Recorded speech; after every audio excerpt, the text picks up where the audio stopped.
Donc, on va commencer par le commencement. Là, j'ai dessiné mes sourcils, mis du concealer par-dessus et juste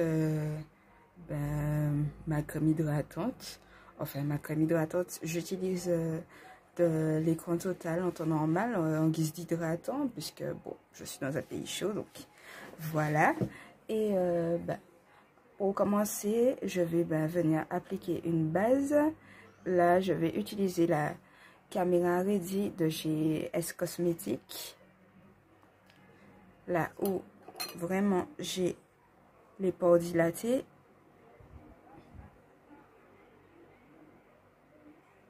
Du moins vraiment sur toutes les zones de mon visage qui brillent. Et voilà, je vais la laisser sécher et je reviens. Bon, là, ma base est sèche, donc je vais venir appliquer mon fond de teint. En temps normal, mes deux fonds de teint préférés, c'est le MAC Studio Fix Fluid et le Matte Poreless. Mais pour le plaisir de cette vidéo, et puis pour bien faire péter les selfies et faire vraiment The Flawless, je vais me tourner vers le MAC. Donc c'est le Studio Fix Fluid en teinte NC50.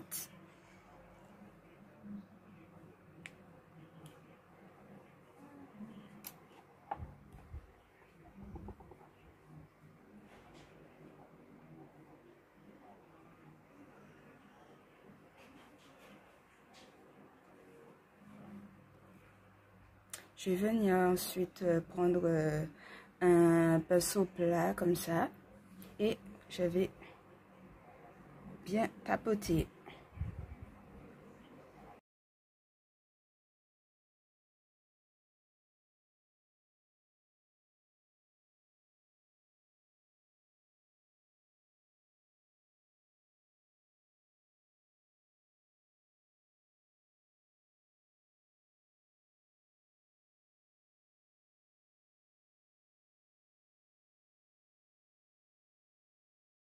Alors, en général, moi, ce que je fais pour éviter les traces de pinceau, éviter que ça fasse des taches, je prends mon éponge et je tapote partout là où j'ai appliqué le fond de teint pour un rendu flawless. Donc, on tapote bien partout.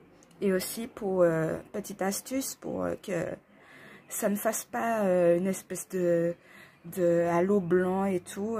Quand on va appliquer le concealer, j'applique également du fond de teint aussi sous mes yeux.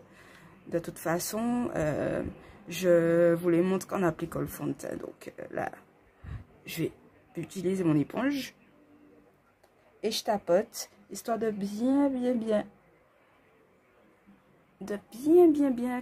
comment je peux dire ça? Je sais pas parler français aujourd'hui, encore une fois.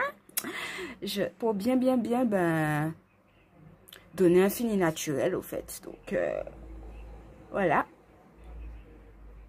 Et aussi pour limiter l'effet cakey, c'est-à-dire genre l'effet plâtre, l'effet vraiment fake quoi. Donc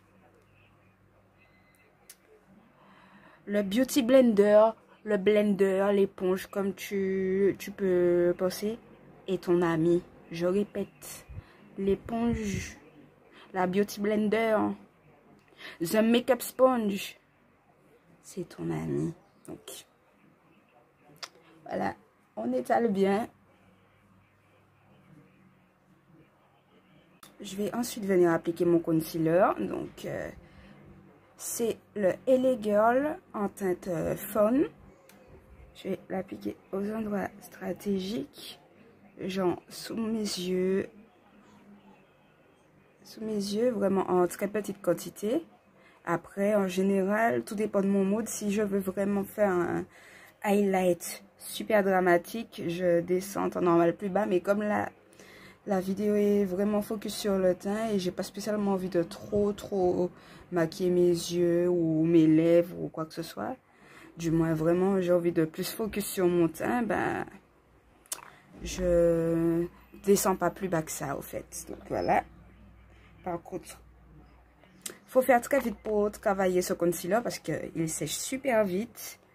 Donc là, pour l'estomper, dans un premier temps, je vais prendre un petit pinceau rond de cette forme, de ce type-là.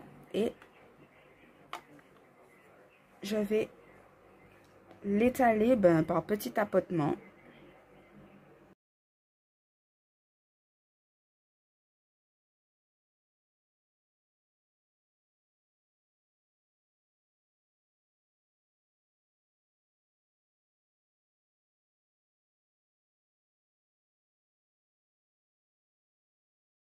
Je reviens encore avec mon éponge.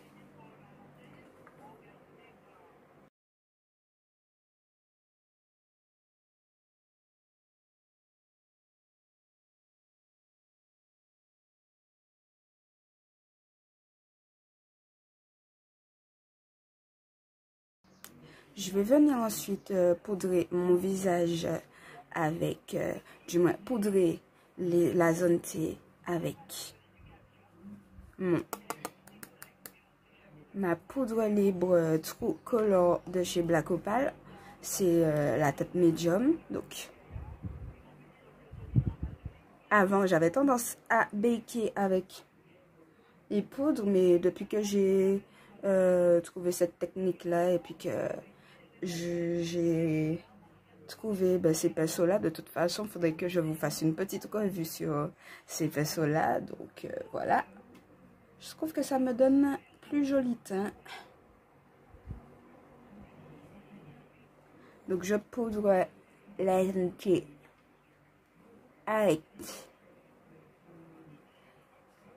ce petit pinceau-là. Voilà. Hop. Par petite touche, petit tapotement.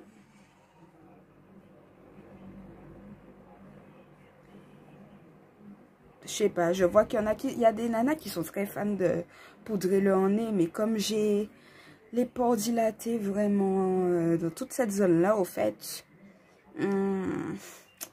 à part accentuer mes pores, je vois pas trop ce que ça va faire, donc je ne le fais pas trop souvent, donc c'est toujours par petites touches.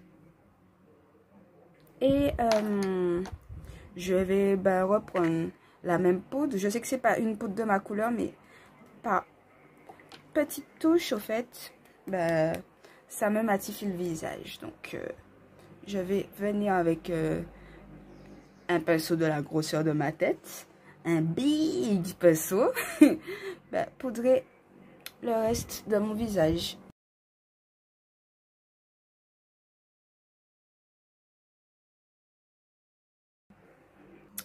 Ensuite vient l'étape du bronzer. Donc là, je vais utiliser ma poudre sculptante de chez Inglot. C'est la Tête 512 avec un pinceau rond que je n'ai pas nettoyé, bien sûr. Ne me jugez pas.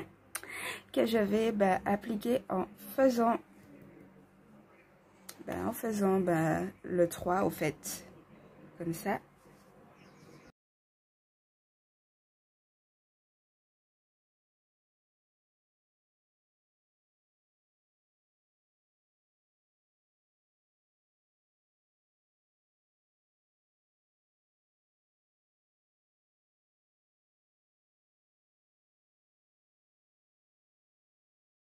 Alors, pour ça, en général, je m'arrête à là, mais en temps normal, quand je veux vraiment snatcher mon visage, vraiment pour dire à couper au laser, j'utilise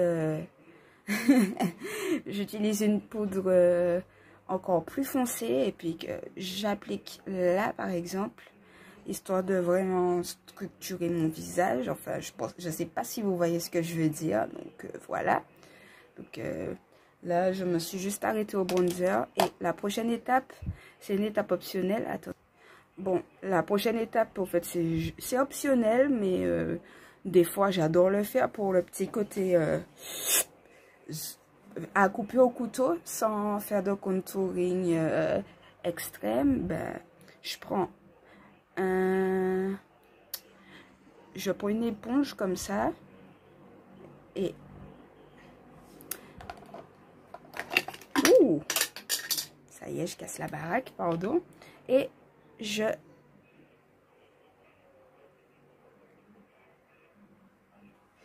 on va dire que je coupe ma joue.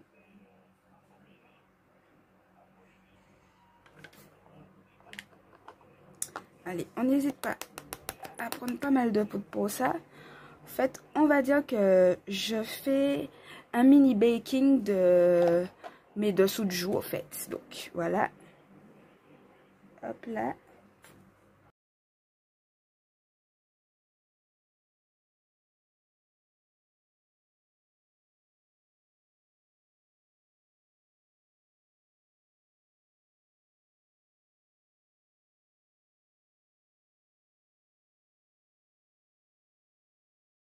Non, on laisse pas trop longtemps parce que mon objectif c'est pas de baker mon visage et tout. Donc voilà, je vais retirer l'excédent de poudre.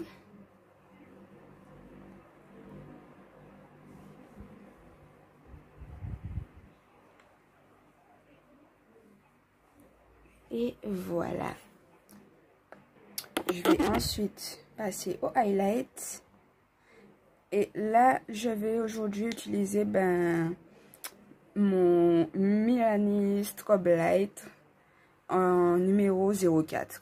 Avec, avant, j'utilise un éventail, mais je trouve que ces pinceaux-là sont beaucoup plus intéressants et étalent du highlight de manière plus naturelle. Donc voilà, je vais appliquer, pardon, mon highlight sur les zones où je veux briller, quoi.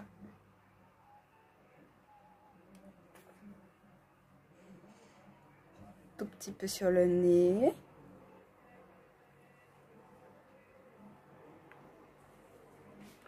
L'autre joue, du moins l'autre au des pommettes.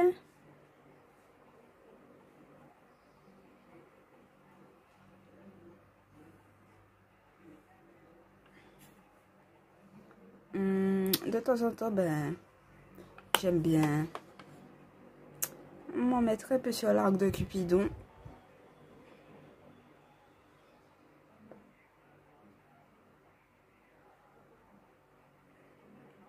Ah, d'ailleurs, j'en ai un peu trop mis. Voilà. Hop là. Bon, je vais me mettre du mascara et me maquiller les lèvres en caméra. Et voilà. Donc, voilà, la vidéo est terminée. J'espère que ça vous aura plu de voir un petit peu le secret de mon teint flawless sur mes photos et tout ça. Et j'espère que on se reverra pour une prochaine vidéo. Ciao. Mouah.